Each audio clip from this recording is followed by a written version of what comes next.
So, uh, today's meeting will be super conversational. The goal is, honestly, I haven't touched base with a lot of you in a really long time, like actually learned what your hubs are doing. So I want to hear what your hubs are doing, kind of in preparation um, for the big convening that's coming up that so many of you are going to be attending. Some of you have started out as online marketplaces and are doing different things. Some of you have stopped, hub operations. Some of you are doing more shared kitchen than online marketplaces. Some of you have retail stores, Jasmine. So I'd love to hear what folks are doing. I'd like to understand from all of you how you're shifting in response to the funding realities that, well, I should say funding roller coaster that we've all been um, on for a while, what we're thinking we're going to do to secure ourselves for the future. And then at the end, I want to hear about what are the pieces of equipment you've used, processes you've put in place, things that you're doing that make your hub better. This one is Caitlin's idea. I think she was on some calls with some folks. She was like, "There's so much knowledge about what the right garlic peeler is out there. There's so much knowledge about how you've packed a box that made it work."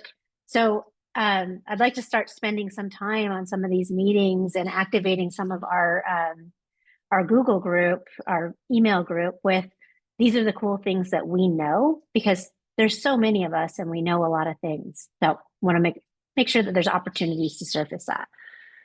So who wants to start by telling me what the heck your hub's doing? What are your hub operations these days? Who wants to go first? If I don't, I'll volunteer someone. I'll go because it's exciting. Oh, okay, go.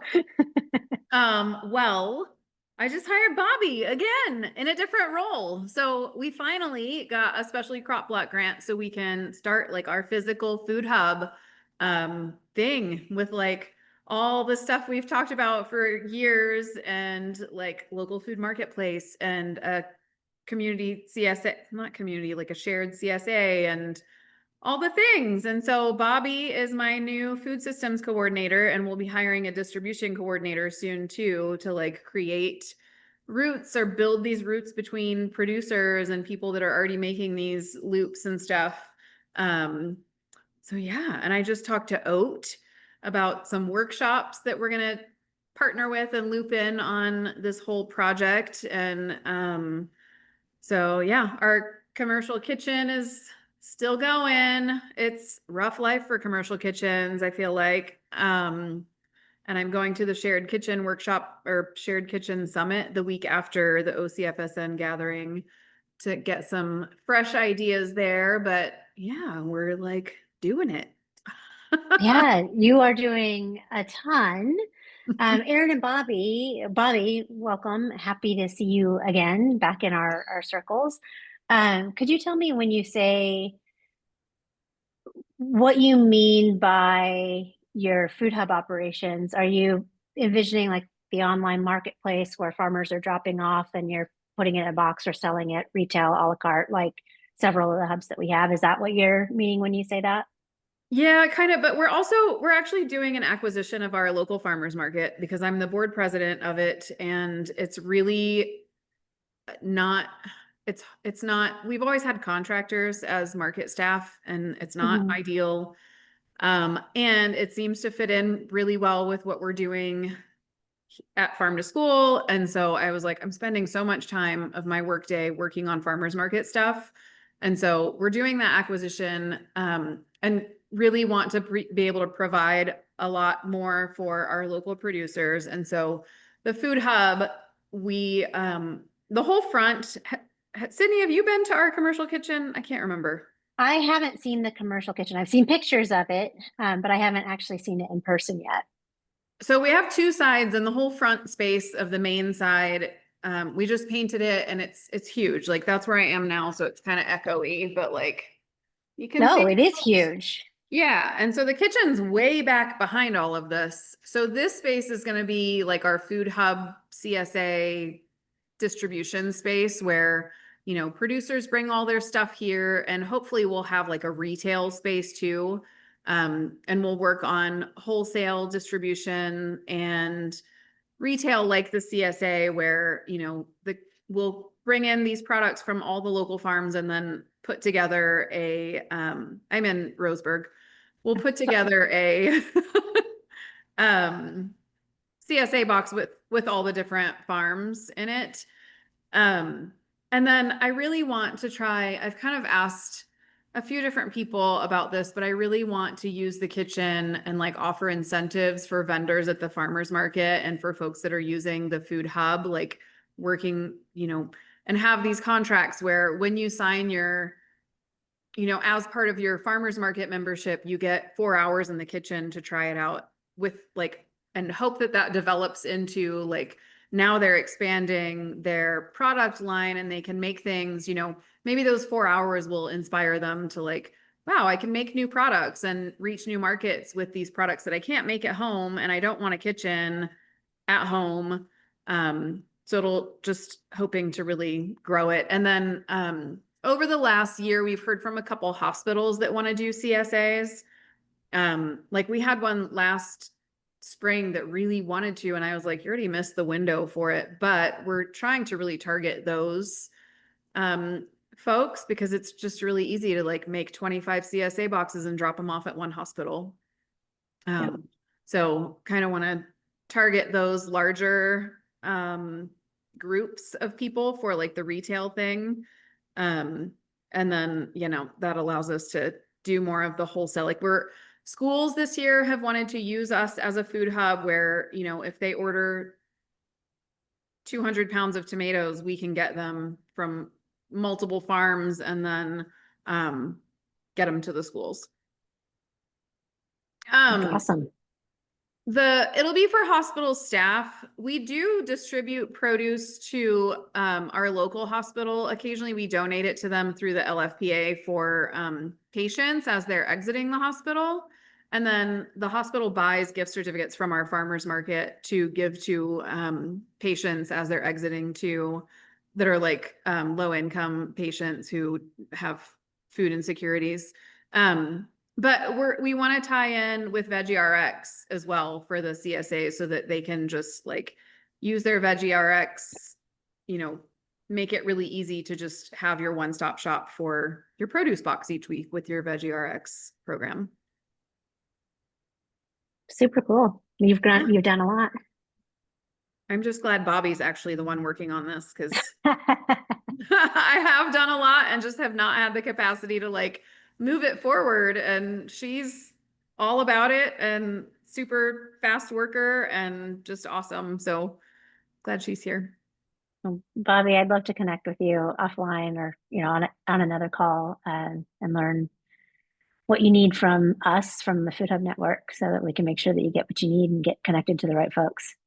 Yeah, that would be great. And I used to be on these calls when I worked for Farm to School before, but I worked with Carrie. I was on the board of the Josephine County Farm Collective for a little while too. So I knew that some of the meetings were recorded, and I went back my first week and I was like, oh yeah, I remember all those great nuggets of information. I watched a bunch of the recordings of past Hub Club calls to get myself up to speed on everyone's programs. So that's been super helpful, and yeah, just excited to learn more from the group. And I will be at the OCFSN convening in November. So hopefully get to meet a bunch of folks in person too. Awesome. Well, you've already worked with some of the experts. Yes. All right. Especially Crop Block Grant's a 2-year thing, and I swear she's already like halfway through everything. Cool. Thanks for catching us up with what your hub's doing. Who wants to go next?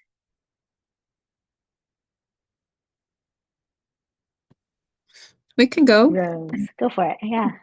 Hey, so this is Rose, and I'd love to introduce you all to Trace. He's our new market manager at Klamath Grown. Trace started, I think, is this your 3rd week? It is my 3rd week. Okay. Yeah. So this is Trace's 3rd week of running the market, replacing Sarah, who moved to Bend and is doing great work there. So yeah, we are the big news right now is we're moving from local line to local food marketplace. So keep us in your thoughts as we transition our platform. Right?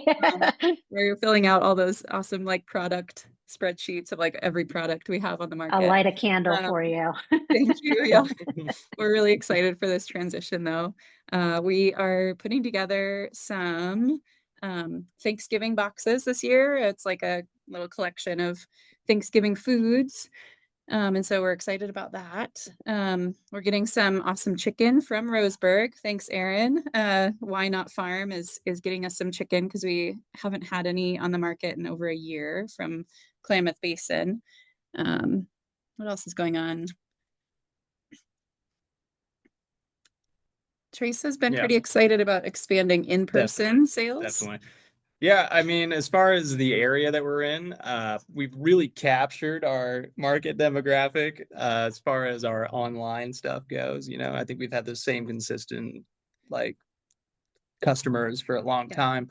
But we always do get some in-person sales, but there's a lot of work to be done with our actual in-person location, with our pop-up sales and things like that. We have a great location right now.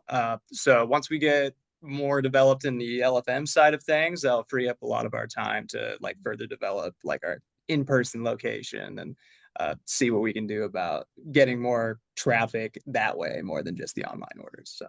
Yeah, Are absolutely. you still in the newspaper building? Is that where you guys are? We are. Yeah. Yep. And we also have a new communications manager. Her name is Alessandra, and I'll be connecting her to the group when like there's marketing related topics. And oh, we do have a question for the group that we would love to pose, and like we don't need answers right now, but like maybe hive mind as a follow-up. We are developing an inclement weather policy, which for our food hub models where we like are communicating with customers and vendors and things happen over the span of a week, we're just finding it really difficult. So if people have good inclement weather policies, we would love to see them. Cool. I think Trace Aaron, who's not on this call from Agricultural Connections, has done a fair bit with building out from they were an online marketplace solely and still are mostly an online marketplace, but have built out their retail section into being a more important part of their business. It's not huge, but I think it's a genuine chunk of change every week. So it might be worth talking to them. And then Jasmine on this call knows a lot about retail because Jasmine runs a retail storefront. Amazing. That's great. Thank you. Yeah, we can follow up with both of them. That's great. Who wants to go next?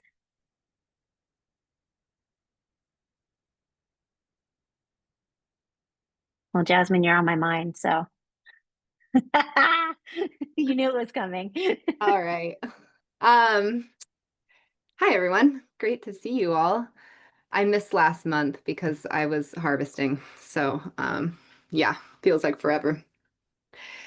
What have we been doing? So much. We are trying to get our kitchen open. Which I guess that ties into how we are looking into the future and filling the gaps of grant funding and our reliance on those. We are in the process of like dabbling in 100% local food cafe activities. Sydney's shocked. Sydney's like, what? Where did that come from? What you need is another operation. Yeah, another operation. So this came out of like the need to first buy more local food from farmers, buy more produce from our farmers, and then look at what didn't sell in our retail space at the end of the week, and then turn that into various value-added products. We've been drying mushrooms. We've been freezing berries. We've literally frozen like $5,000 worth of berries this summer that are slowly getting sold to the school district, and then will get sold back into our food hub this winter when our magical farmer finally stops delivering strawberries every week. I have no idea how he's still doing it, but he's doing it. And then our community every almost every day they come into the food hub. We're open 5 days a week now, and they ask for a warm bowl of soup or a sandwich or something, and they just want to sit down and eat. And so our whole process has just been informed by like what our community is saying to us and like what the next step should be. And so now I guess it's dabbling in cafe and food service. And then like monthly farm to table dinners that are featuring what is in the food hub at that time. And to get people excited. My example always is rutabagas for that. All the way different ways you can eat rutabaga. So we've been really planning that. It's going to take many months to really figure out what our menu is going to be and how that's going to look to keep it at zero waste, and working with our farmers to try to get like bulk beef, that's not in individually wrapped plastic, from the USDA butcher and different things like that. So yeah, that's what we've been working on. It looks like Double Up Food Bucks is, if SNAP gets cut or doesn't come available next month, Double Up Food Bucks is going to open up some reserve funds so that we can distribute $20 of food to SNAP EBT users every day. So that would be really great if that works out. Yeah, what else are we working on? We love our dishwasher. We Did the love Food our Hub Network find dishwasher. that for you? I have never loved a piece of equipment as much as I love that dishwasher. And then I guess we're still doing our 100-mile weekly distribution route. That's all volunteer led, and really working on how to formalize that. And we're exploring like, okay, maybe the producers that are using that distribution route, could we increase their consignment rate from like 20% to 25% or even 30%? And that could be a way to fund the route. So we're exploring that. Thinking about getting a van, but again, like not wanting to get ahead of ourselves, and really think that this prepared food endeavor is going to make money for us and keep the doors open, and keep margins going back to farmers, maximizing those margins instead of us having to raise our consignment rates, which I really don't want to do. And, like I've learned a lot from the Farm Stop model over in the East Coast, and their numbers really work out as 70%. Like farmers get 70%, they take 30%, and that is really what they need to keep going. They also do cafe activities, and you look at their budget, and like cafe activities are like 60% of their revenue. And then groceries like 20%, and there's like tavern activities, like trivia nights and those kinds of things that help it along too. But we started out at 20% just because we were working with a lot of producers that were working with like the North Coast Food Web and Food Routes, and we were just looking at what their consignment rates were, and we matched that. So that's and now we're like, oh shoot, what to do. So we're exploring those options. And Oregon Coast Visitors Association funded a lot of freezers for us, and we opened up like a warehouse right next door to our food hub. So all those frozen berries are in there right now, and now we can like pick up bigger backhaul fish and beef, and so those producers aren't having to deliver as much. So yeah, there's probably a lot more, but anyway. I know. I think I caught up to 5 or 6 different businesses that you're running within there, which is a lot. But it's all going well. We are at $240,000 worth of local food sales this year, which last year we were at 186 for the year. So when you say sales, is that the price to customer, or is that what you've paid out to farmers in your region? That is the price to customer. Mm-hmm. Thank you. Yeah. But like 80% of that is going back to your producers. Yes, some of them choose to do wholesale. So then that does help our margin because then, but depending on those products, like even alcohol, we're getting like 40%. And then there's some products that we're getting 30% on, so that definitely helps. But I guess I missed the biggest piece is that we expanded our food hub like by 3 times, 4 times the size. This year, June 3rd or July 3rd, we opened up the front of our building and our front door, and that like tripled our business. So, and then brought on like, I don't know, 30 new producers. Wow. Yeah, it was a huge, I'm still like recovering from it. I can only imagine. Yeah. Classic food hubber here. Like, how can I do more and more and more? Thanks, Jasmine, for Yeah. sharing all that. Carrie, how about you? What is your food hub actually doing these days? And how are you shifting? Yeah. I don't we're trying really hard to stay optimistic. Um, but things are looking pretty grim here in Josephine County. We have a 20% food security insecurity rate for all kids, and 50% of our population is either senior citizen or under 18. So we're getting hit really hard right at a time where all of our LFPA funding just was exhausted. Now SNAP's not available, and because of the match requirement, our double up bucks aren't available either. I mean, we still Oh. have them, but if they require a match with SNAP and people don't have SNAP. I mean, it's not even November 1st and I've got 3 emails today. People are living in shelters and don't even have water. They're asking if they can fill up their water bottles here at the food hubs because they don't have clean water.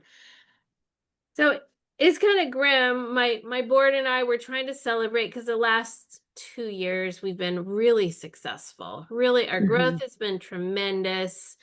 We're in a really good place as far as ability and infrastructure to support the community, but with all of our resources exhausted right now, we're not sure what's going to happen after the first of the year. I can say that we are aligning really closely with Rogue Valley Food System Network and following the heavily 3 of the 4 action items that were identified in the community food assessment that was released in January.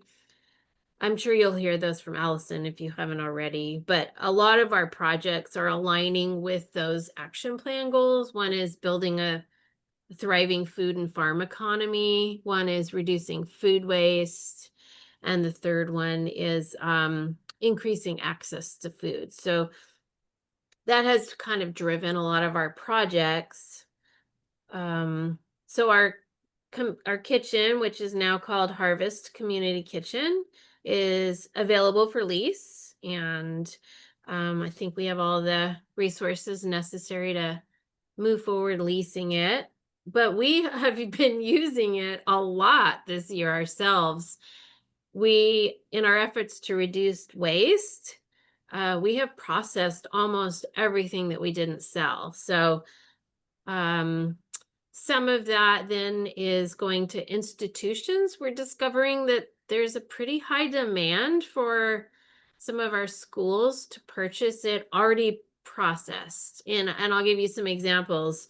We had about 100 pounds of apples on one particular week, and we just sliced them up and dipped them in lemon juice and threw them in vacuum sealed packages and threw them in the freezer because we didn't know what else to do with them at that point. We were out of LFPA funds to donate. So, and then the Head Start, we have a really strong relationship with Head Start this year for the first time. They've been ordering a lot from us, and probably the highest volumes of bulk sales we've ever had. And so they're really interested in some of those things. It was a big fruit year, big fruit harvest. So we processed plums and we did our first batch of freeze-dried potatoes. So we have instant potatoes. And so some of the schools are really just interested in buying it because it's just ready to serve. So that's exciting opportunity, you know, to move forward with some of those. We were just trying not to waste it. And all of a Yeah. sudden it's like another opportunity to sell. That's pretty Um, amazing. Have you talked to Abigail about your capabilities and the kind of volumes that you're able to produce and what you're able to produce, since her job is all about trying to find institutional sales, these I kind of haven't volume sales? I haven't talked to her recently. She must have had a meeting with Jamie Griffin at Head Start because I got a text from Abigail just saying Head Start's reporting really great, you know, successful relationship. Good job. Happy face emoji. And that's the last I heard from Abigail. It Uh, might be worth reaching out to her and talking to her about your processing, specifically about your processing capabilities and what, so that she can help look for the kinds of sales that you might need to pick up with the product that you're working with. Yeah, and actually it brought up another interesting conversation with Rogue Valley Farm to School because we're co-authoring the Patrick Leahy grant application together. And in the past, we focused very much on education and farm to school activities. And it seems like the request for proposals is more economic driven, you know, economic development driven. So I really think hiring a person to process in our kitchen would Mhm. actually support both our institutional industry and our local economy and our food hub. And it would just need to be someone to come in once or twice a week and process. So I think that's the way we're going to go. We are slowly building our small farm equipment lending library. So we have some funding for that too. So we're just trying to get more feedback from our small farms as far as what equipment they want. And I don't know if I've talked about that before to this group, but it's basically works towards three objectives. One is to provide a try it before you buy it opportunity before small farmers invest any capital into expensive equipment so they can try equipment in their small farm applications. But it also provides a backup plan. You know, how many times are you in the middle of harvesting or in a storm's coming and it breaks down, always breaks down. And so we're hoping to provide like a little contingency and some resiliency there, the backup place for them to go like, can I borrow your Jang seeder? I've got to get this done today. So we're hoping that will help build some resiliency within our small farm population as well. This year we also had some really successful programs with health centers. So they had some funding from the state. And this primarily works through registered dietitians. And so these are clients that are under like a supervised dietary plan to correct illnesses. And so and we ran a pilot last year that was really successful. And so this year they just wrote us checks and we put it in local food marketplace. The customer had an agreement with their health provider. And then the customers just ordered what they wanted that met their own dietary plan. And then I provided reports back to their health provider, like here's what they bought. Here's how they spent their, and the health provider checks in with me every couple of months to see, you know, are they using the funds and where's their account at that point. So it's worked out really nice because it has protected all the HIPAA, you know, Mhm. protections. There's still maintaining, we're still maintaining those rights. And the customers still have some freedom. You know, they always sneak in a half dozen cookies here and there, but it gives them some empowerment also to make choices. And, you know, when they have to go to food banks and whatnot, they get a lot of things they can't eat or don't want to eat, or they're in portions that don't really meet their family requirements. So using LFM has actually been a really big benefit to that. Is And this through, was that funding through the HB, what is it, 1115? Was that what that you funding know what? was? They call it the Success Fund. I Oh, don't know if that's familiar to you. not to I me. don't I see Rose know. nodding. Does someone else know? Rose, do you know? I was No? just remembering we had that presentation about it's like the Medicare um Yeah, that was the HB 1115 funds, which I yeah. think some folks have been able to, some folks on this call have been able to access to Yeah. varying degrees. So anyways, I mean, that provided some pretty significant income to us this year that we didn't have in previous years. And now we're writing some grant applications with Siskiyou Community Health Center, a different health center. That the first project was with Rogue Community Health. So we're trying to duplicate the success from one center to another. We haven't been able to break into any contacts at the hospital though. They're sort of in their own silo still. And then we're submitting some food waste reduction projects. So we're hoping to launch a gleaning program.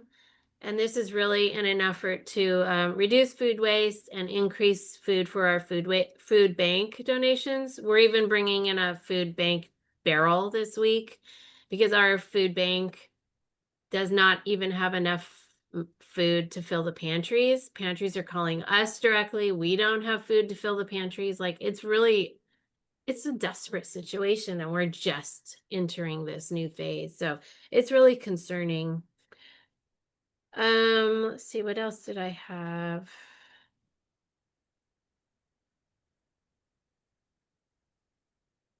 I'm I working mean, on you have a some, lot.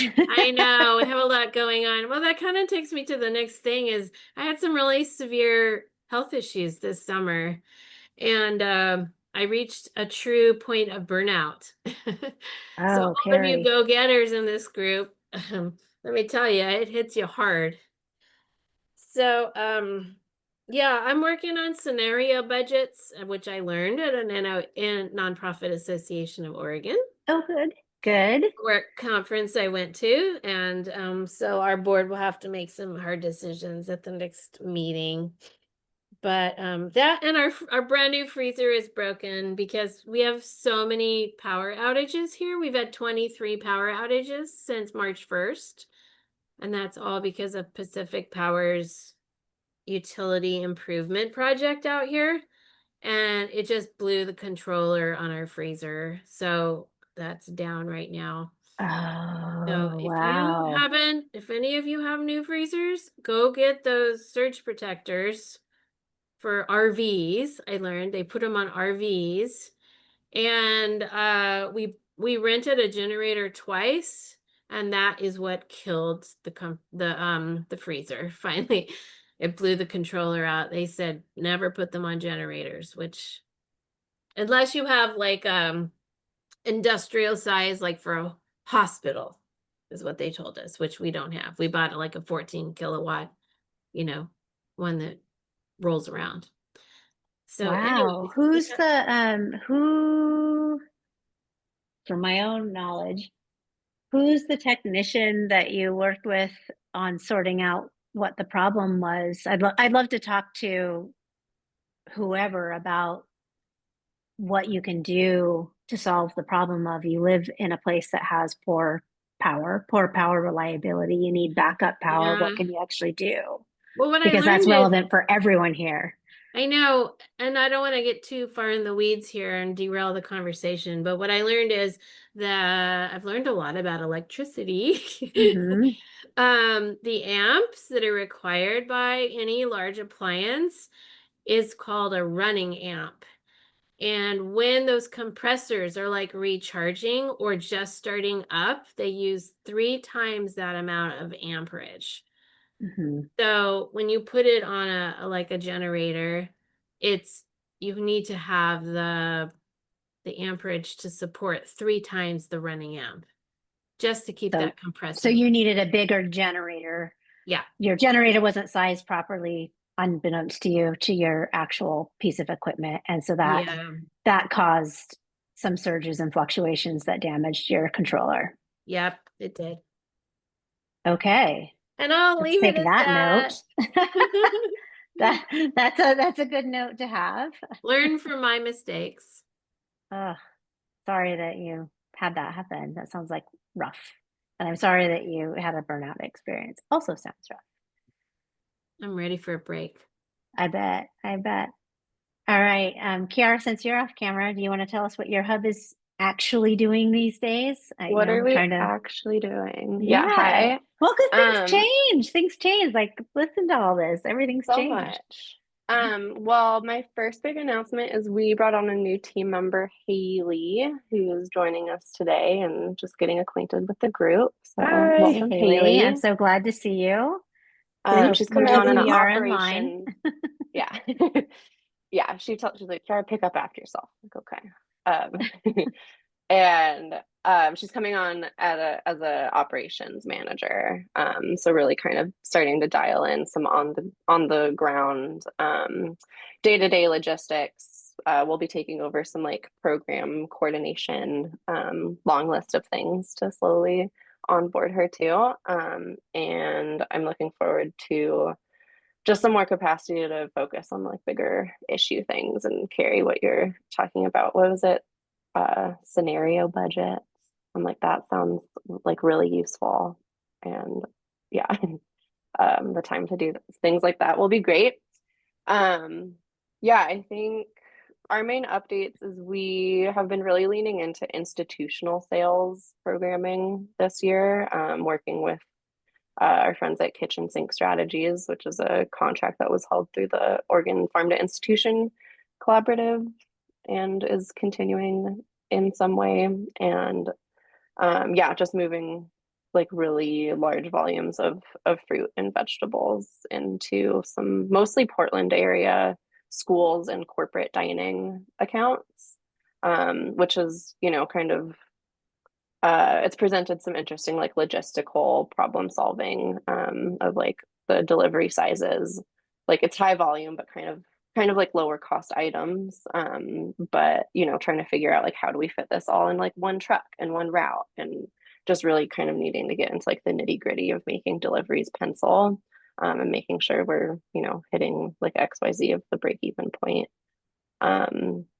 And yeah, I think we have seen our direct to consumer program drop off a little bit, which has been interesting. I wish I could explain why, but I think, you know, a lot of it just has to do with the cost of local food and the economy that we're starting to run into. So trying to get creative with that, because that's our program that really serves a lot of our smaller size producers, you know, who can't fill a pallet of fruit to send into Portland. But really, you know, have their business operate on like smaller volumes of direct to consumer, higher margin sales.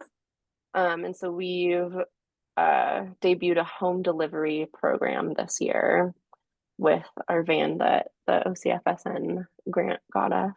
Thank you, Sydney. And that has been a little slow to start up, but it's gaining momentum, and we've paired it with a really aggressive marketing contractor marketing strategy that we're starting to see some results for.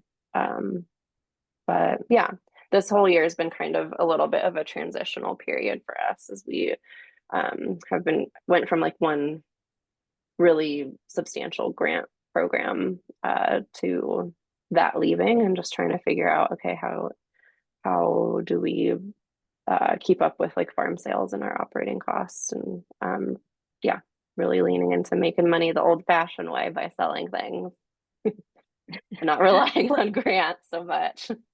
How much of your business is funded by grants? And when I say business, I think in your business, when you're funded by grants, it's not so much grants that are funding your operation, it's grants that are a sale basically for you. Is that correct in understanding that? Yeah, last year, like sales, like, yeah, food costs that came from grant programs were probably about half. And now this year, what is it looking like? Maybe like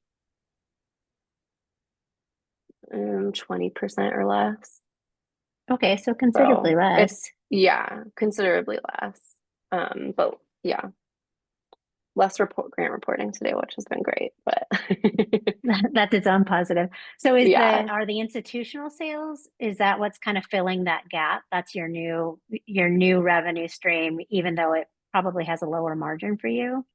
Lower margin, yeah, new revenue stream. It does only benefit a small group of the producers that we work with, those that can meet those higher volume sales. So we're feeling, some tension with some smaller farmers, but really trying to lean into home delivery and different direct to consumer, like creative programs as we can. But it's a little tricky. As always, Yeah. cooperative's tricky. Yeah. Involves a Who lot of doesn't? people. Yeah. Cool, thank you. And Haley, glad to see you. I'm sure I'll get to see you soon, hopefully at the convening, or I don't know if you're going to that, or otherwise we'll get on the phone and have a conversation at some point. I don't know if I'm going to that either, but we will definitely talk at some point. Nice to meet you, everyone. Cool. Cheryl, how about what is your food hub doing? Yours is pretty new, right?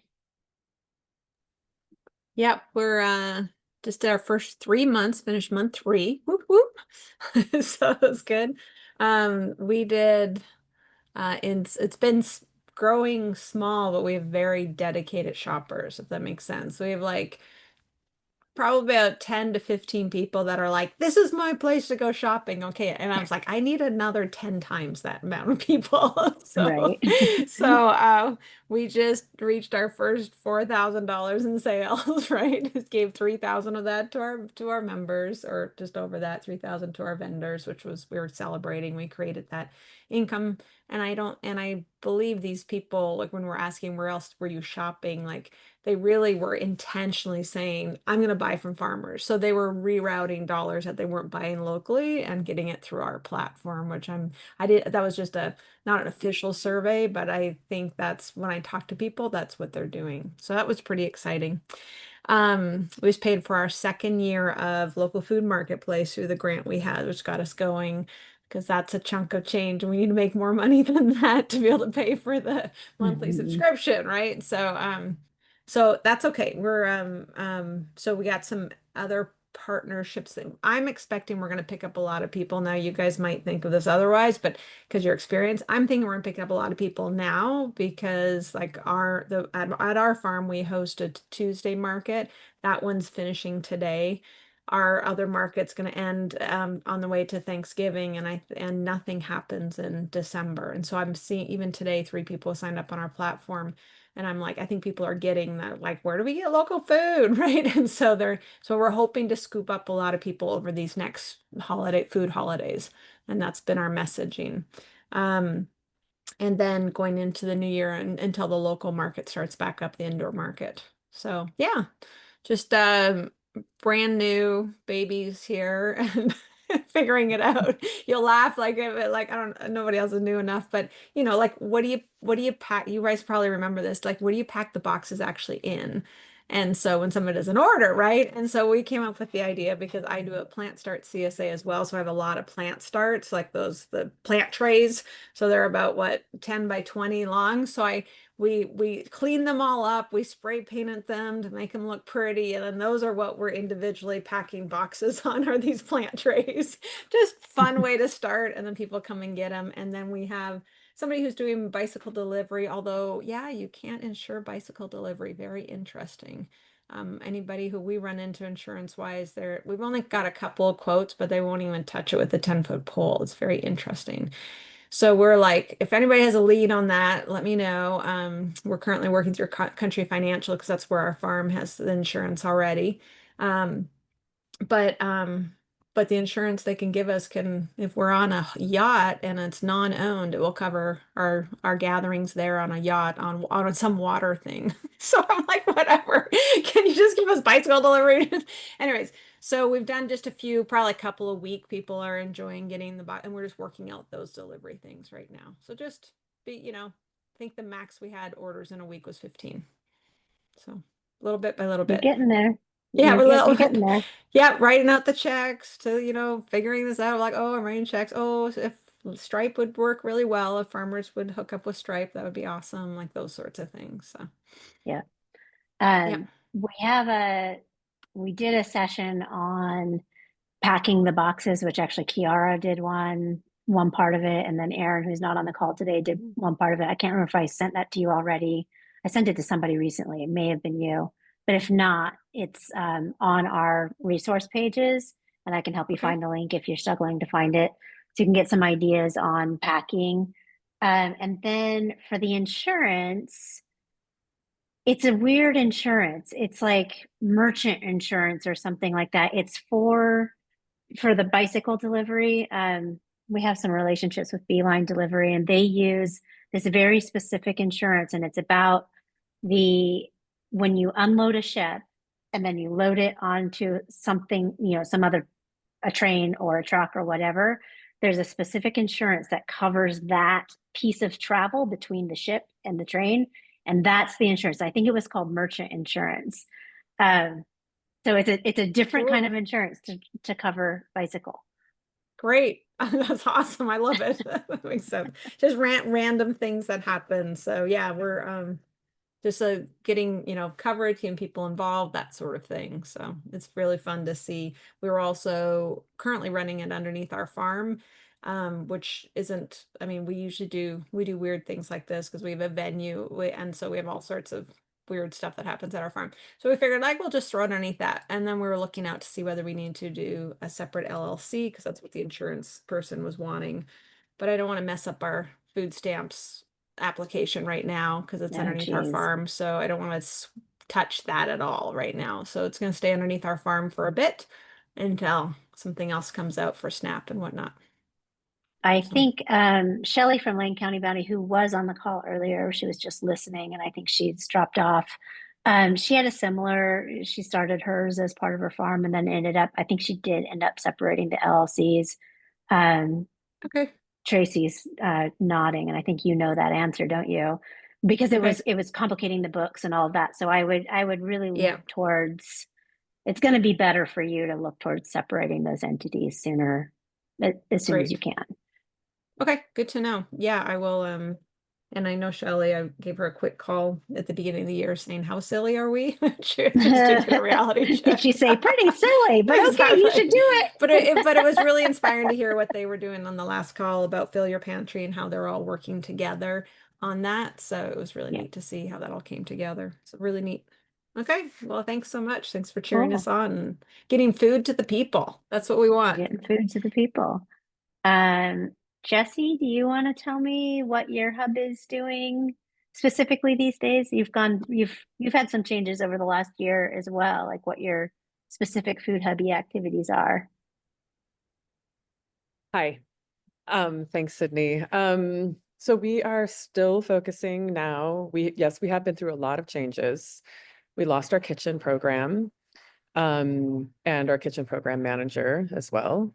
And we have moved. And so we are really focusing now just on our direct to consumer. So we have an online farmers market. We also use LFN. If anybody ever wants to talk about that.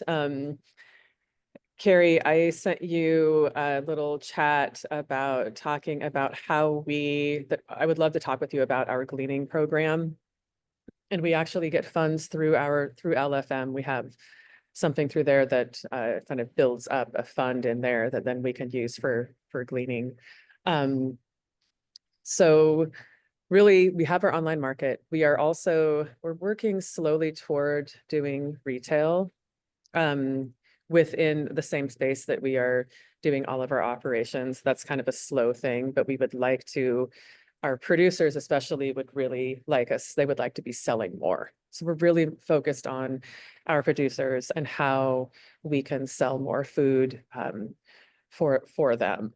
And we are also we are looking at next year, looking at scenario budgets as well. It is a scary time. When we moved, we lost our SNAP funds. And we did reapply for those. So we had an inspection, but we haven't heard back since then. And now SNAP could be gone. So we're having a lot of conversations tonight. There's a board meeting and we'll be talking about how can we be helping and working with mutual aid groups in the area. Our farm to food assistance program, which is purchasing food from farmers directly and giving that food away, is really attractive to donors. So this is actually giving me a lot of hope right now in this time. I'm talking private donors and grantors really love this program. So the farmers get to keep 80 to 90% of the money. And then we take a small amount for administration, but then we take the money, we buy the food, and then we give that food away in free food boxes, which the last 2 years have been worth $40 each. Those food boxes include everything from produce to honey to bread to meat to fish. And if somebody wants vegan box, they can have that too. The way that works is they order it directly on our LFM. So you self-identify, you order on LFM just like paying customers do, and then you come to pick that up just like all the other customers do every Thursday. So I'm hearing a lot of similar situations, and also, oh, how often can they pick it up? Once a week. So once a week. And we are averaging about 15 food boxes a week, which isn't a lot, but it's something. We would like to increase that, of course, next year. So I'm really focusing on talking to philanthropists about that, talking to private donors about that, because and some of them they'll give us money for those free food boxes. They'll kick in some money for salaries, and they'll kick in some money for rent. So it's a really great way to keep us going, keep the farmers going, and keep people fed. Like one of my volunteers said, it's like feeding 2 birds with 1 stone or 1 seed. So we're really just focusing on that, meeting a lot with farmers in this time. There are farmers that just want to give food to, and so we talk to them about our gleaning program. But our gleaning program is great because when we have the money, and we do have some money, we can buy that food, that leftover food. A farmer says, we have, leftover tomatoes, we've got some leftover milk. We'll take our funds and we will give them their price for that, their asking price for that. And then we take that food to the WIC program, which will accept some. We take that food to Feeding Empty Bellies in town. We take that food to the harbor in town. So we're really focusing on, we have a great food access program, which I love. And we have Twyla here who often joins these meetings. And so she would be much better one to talk about this, but I'm kind of filling in for her today. So that's where we're at. And Carrie, I would love to talk with you about that gleaning and how we do that. And I'll probably shoot you over to Twyla. So I left you my email in a little private chat there. Yeah. Awesome. Thanks, Jesse. We have Barbara. I don't know if you can come off or not. I know you were eating lunch. Kelly and Patrick, I'm not sure what hub you're with. And was there one more in here? Oh, Christy's on now. I could chime in. Gim, yeah. I got the kids at bay for a second. Can you hear me okay? Yeah. Good. So most of you know that I'm co-located in Indiana with family. But it's actually a pretty good time with all of the super fast momentum and growth that Bohemia Food Hub has experienced. It's kind of nice to step away for a minute because I can echo Carrie's sentiment of I don't feel burned out, but I feel like, wow, I really dodged that bullet by being gifted with the opportunity to step aside for a moment. And we received a substantial award from the RFSI program, $500,000 to finally build the kitchen that I've been pining for. So really, it's kind of like hold Bohemia where it's at, which, you know, we shine with our commercial kitchen, like, and the commercial kitchen infrastructure that's what's working super well for us. And it's very impactful for our region. And so um, I'm able to kind of hold the kitchen where it's at, and for the next year and a half, just hang tight while our new kitchen is being built. So we're building an addition, a 1,200 square foot addition that'll house our brand new kitchen and a lot of the equipment that we've purchased over the last few years. Thanks, Christy. And so that's, you know, it's like, it feels for me like Bohemia has been in this sort of feasibility study mock-up, scrappy development for the last several years. And for us to get this funding to finally turn it into the slick kitchen with all of our fancy new equipment, it just is like such an incredible blessing that the slow game paid off. I used to have envy that some other folks got this like enormous amount of funding at the beginning. And I was like, oh gosh, if I just had funding, well, shit, I'm sure glad I didn't get all that funding at the very beginning, because I wouldn't have built it the same way. And now I know, you know, it's really clear to me how Bohemia's shared kitchen infrastructure should look. And we've taken time to pull together really essential pieces of equipment slowly over the last 7 years in anticipation of what we're hoping to build, and in response to the needs of our kitchen tenants who've all informed sort of those next pieces of development that Bohemia has taken. So so the new kitchen is going to be built without interrupting our existing kitchen, and then we'll move the tenants into the new kitchen, and then there's some modifications that we're going to do. All of our cold storage infrastructure upgrades are going to happen in our existing kitchen, and so those will all happen as phase 2. And we're going to build out I think it's an 800% increase in our cold and freezer storage. We have a fermentation, like a temperature controlled fermentation space that will serve all of our tenants that create fermented products, which is like a quarter of our tenants now. So for whatever reason, that's a really big product produced in our kitchen.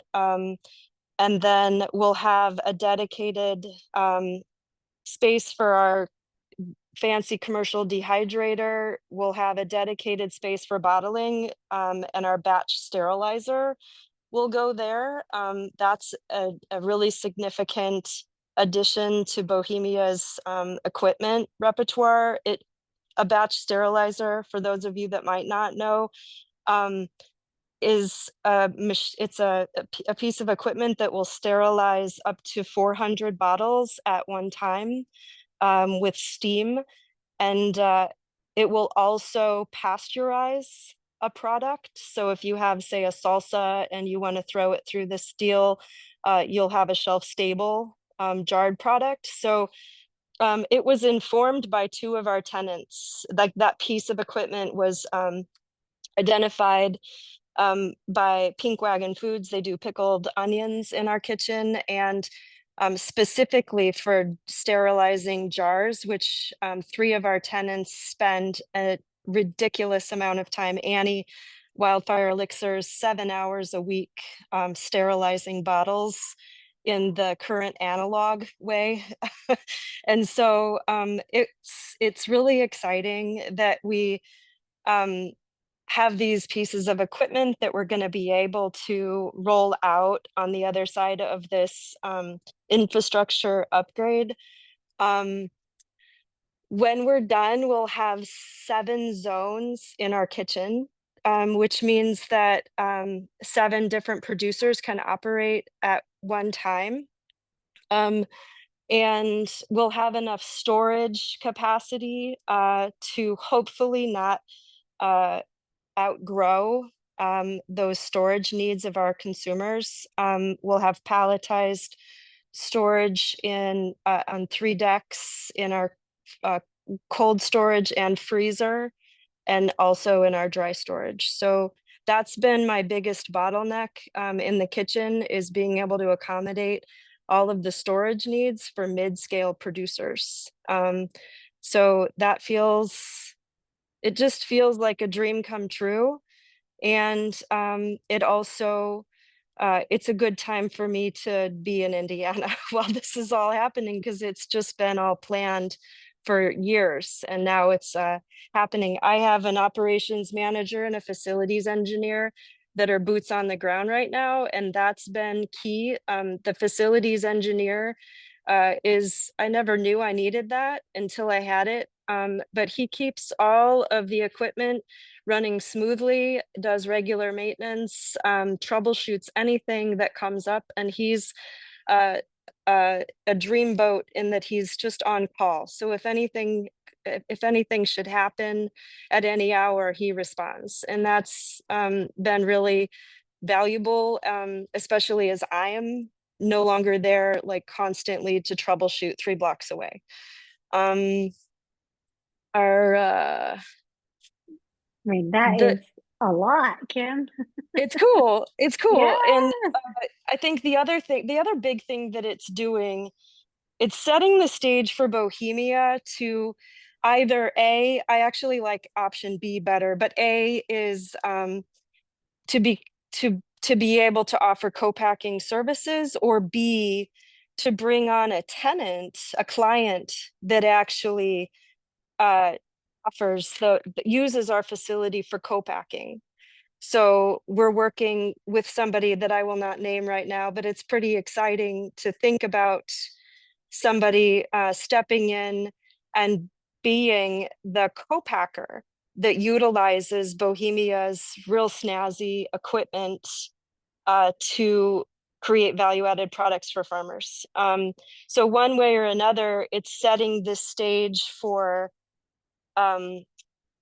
co-packing in the future, which is an exciting, with all this equipment that we have, it just makes so much sense for us to move into this space, would be our kind of next step once everything's in place. And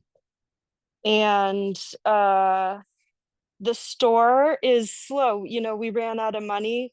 We renovated the whole store. I've got a couple of grants out right now. If we don't get it, we'll just pivot. There's a couple of ways to pivot.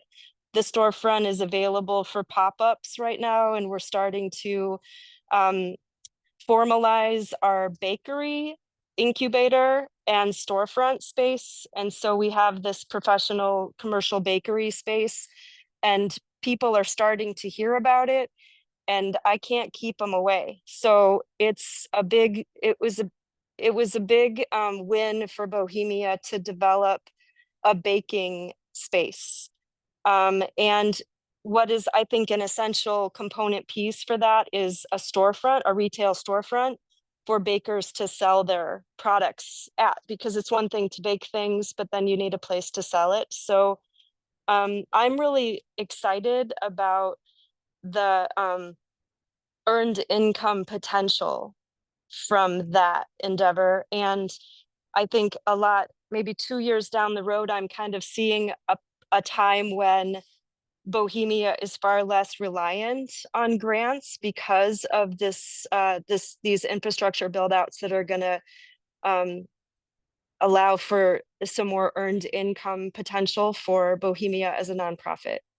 So that feels like a prudent and a prudent and happy accident in development, given the current ecosystem. So that's that. The operations manager that I hired is from Lane County Farmers Market, and she's a gem, and she's done a lot of referrals for the past 5 years to Bohemia because they supplement kitchen time with a grant for the local farmers.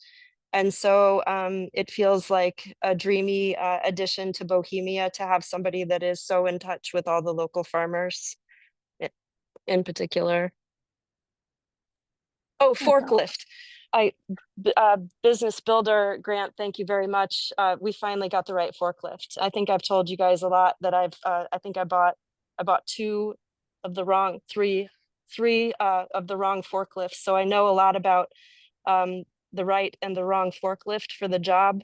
But it's exciting that we finally have the right forklift for the job, especially because 3 of our tenants are doing a lot of freight in and freight out. So that was a big win, that we're no longer stumbling around trying to get products on big trucks. That's awesome. And I'm glad you got the right forklift. Me too. Try and try again. And if anybody else needs a forklift, do not buy one without talking to Kim first. I definitely know a thing or two. Thanks, Kim. Yep. Lily from Harney County, I'd love to hear what you guys are doing in the food world. Yeah, thank you very much for having us. It's not quite a food hub yet, I feel like, but I'm excited because this was very motivating. You guys are all doing such wonderful things. And I think maybe in Burns, Oregon, we're just a little bit behind, but we're trying to get there. So that feels good that we're making steps in the right direction. We've developed some great partnerships, and I feel like our farm to school has really been coming along. So it's been exciting to see all of these things that you've talked about just in the works here.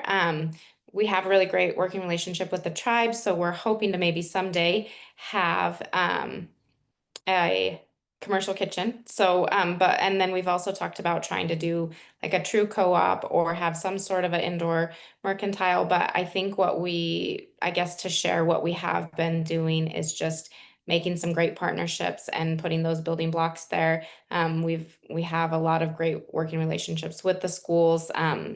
And it's hard to grow food in Harney County. So we made some great connections with Abigail from Ag Connects and Christy Athens, like all these wonderful people helping us take those steps and move in the right direction. And I'm also super excited, Sydney, because I am going to be at the event next week at the coast. Awesome. So yeah, Get to meet looking you in forward person. yeah, exactly. And connecting more. But that's all I have for now. Thank you. Cool. Thank you. Christy, what is your hub doing these days? I saw you were doing a fill your pantry, and I think you're delivering in new places since the last time I talked to you. Hi everybody. Sorry, I was in my walk-in and lost track of time. And then it was 2 o'clock already. Let's see, yeah. We did a fill your pantry on Saturday, which is it's a new thing in this area, so people don't quite understand it yet. And like people were like, well, I see that you have 10 pounds of beets. Do you have 2 pounds of beets? And I'm like, no, that's what I do in the store. And this is fill your pantry. Like, fill it. So there's some room for growth and improvement there. Oh my God, what all? So I'm looking forward to next week. And then the week after that, Kelly and I are going to be in Portland again, or the West Side again, for this Oregon Entrepreneurs Network thing. And Kelly's organization is receiving, it's not like a lifetime achievement, Kelly, what is it? Anyway, they're getting some kind of award, and then I'm a finalist for an entrepreneurial leadership award. So that's exciting. I was nominated by somebody out here, and so I finally found somebody to drive and pick up product for me sometimes, which has been a great help. Because I have too much to do. I have all these things that I want to do, and I just don't have the bandwidth to do them. So just having somebody drive that van makes it possible to come to this, if I remember, and things like that. What else am I doing? Not delivering anywhere new. Trying to increase my Union County deliveries from twice a month to every week. I think those are the main things. Oh, no, that's not. And then piggybacking off of this other second trip to the west side, I'm going to do a pop-up shop at Full Cellar Farm, which is Emily, what is wrong with me? I have too many things in my brain. Anyway, I've known her for 20 years, but I can't remember her last name. Full Cellar Farm, which is in Boring, so she's gonna have stuff available. I'm gonna have stuff available. Yeah, High Desert Partnership is the award that Kelly's going to be there for. So I can send out info, I think, to the listserv for that if anybody wants to check it out, or come and say hi. That will be on Saturday the 15th, I think. Nope, Saturday is not a 15th. Saturday is an 18th, it looks like. Yeah, so I've been running myself ragged with those things, and then also working with Aaron Marr on statewide transportation stuff and turkeys and Thanksgiving and things. That's enough for me. Thanks for asking.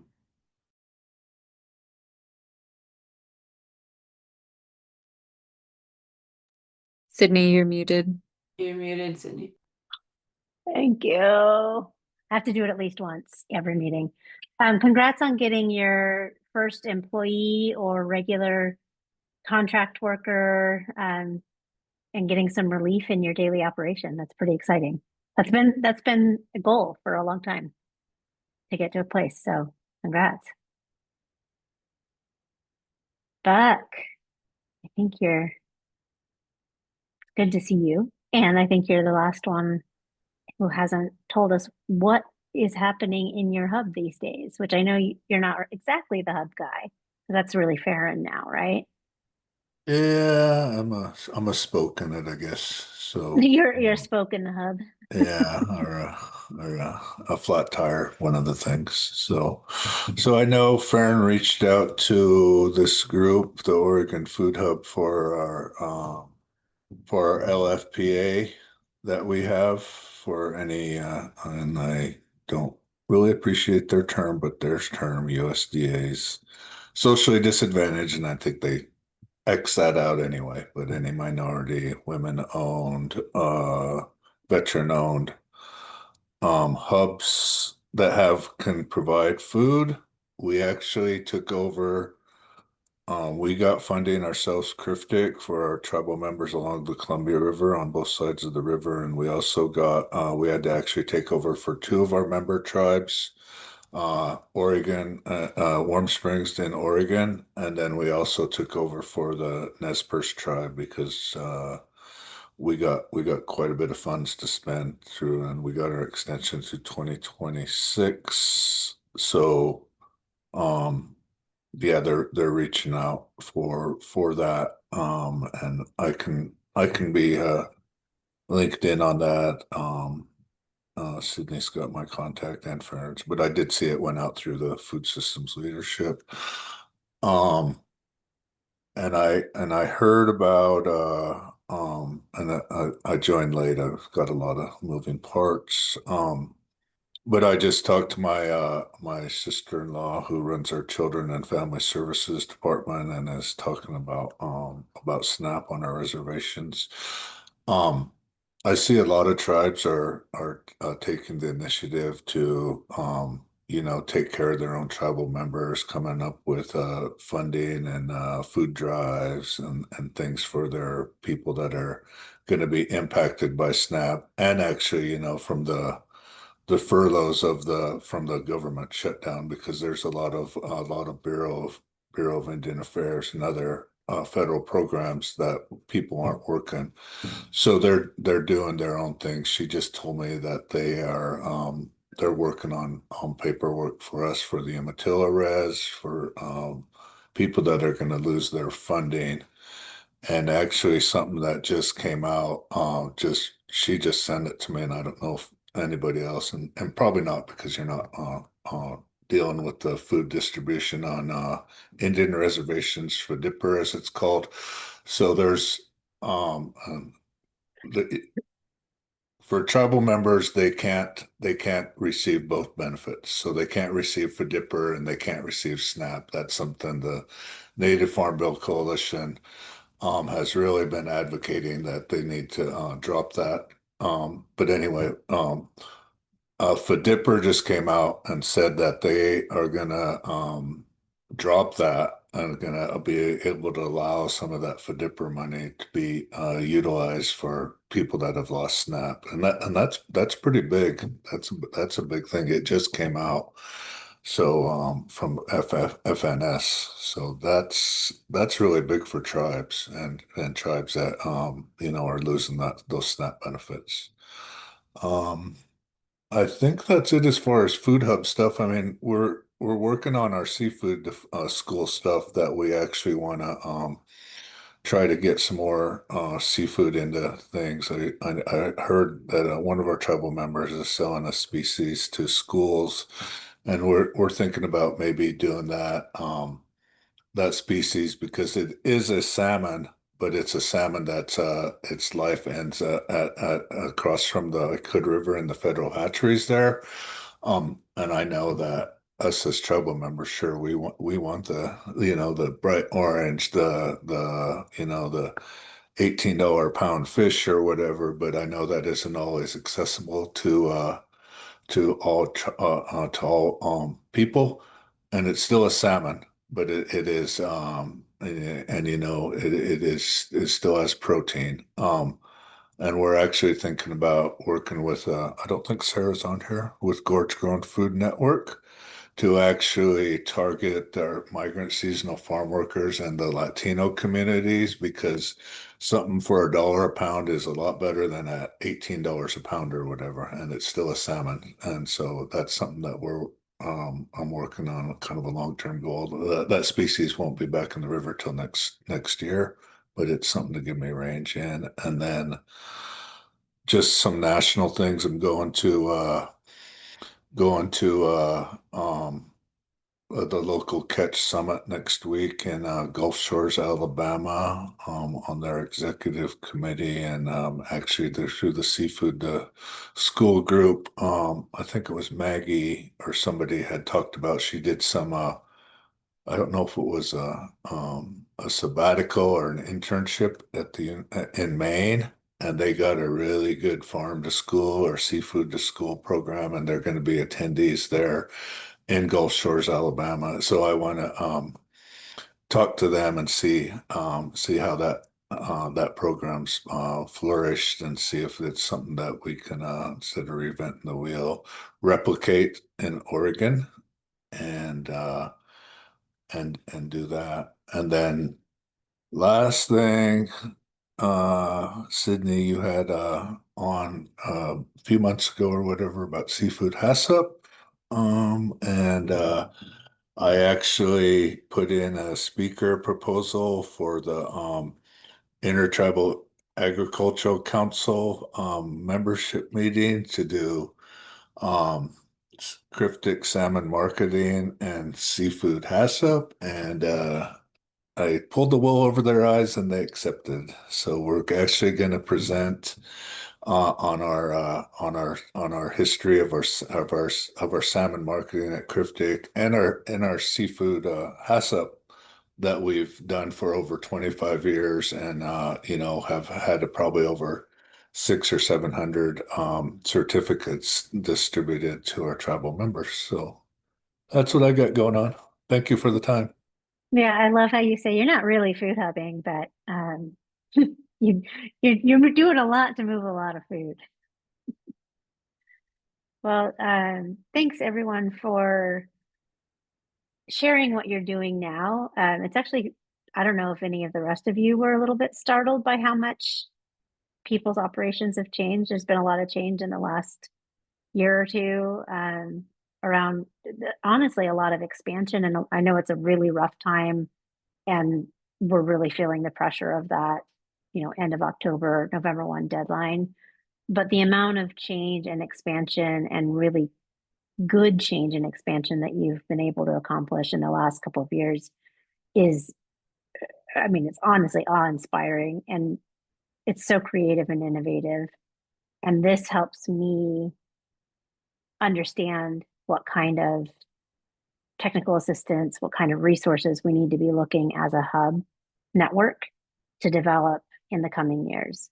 So thank you for indulging me today and sharing exactly what you're doing. And I hope you all got some good ideas from each other. All right.